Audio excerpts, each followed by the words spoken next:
Көп нерсени айтып берсем болот эле. Убакыттар, ал үстүнө маанайыңыздарды да чогултуп коюш мүмкүн.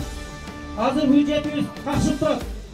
Сырткы карызыбыз 5 миллиард доллардан ашты. Бизди талап атышат, бизди тоноп атышат. Мына акча таратып аткандар, айыл кылып комбайн алып берем деп аткандар, трактор алып берем деп аткандар, спорт зал алып берем деп аткандар, могу биздин торгактан миллиарддарды урдашты. Биздин алтындар, күмүштөр, жестер топурак катары Кытайга ташып атат.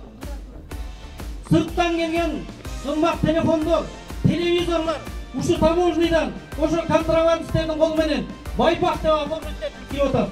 Ошондо миллиарддар түшүп атат. Ошо миллиарддарга алар чатаңбай деп, биздин үстүбүздөн каткырып, силер жылаңашпатырлар, барасыңар, сүйлөйсүңөр, сөзүңөрдөн башка эмне бар? Бизде болсо капчык акча бар. Карагай сумкаларга салып айылдарга таратып беребиз. Баары биз алабыз деп ишенимди каттырып атышат бизде. Качан чейин булар ушинтет?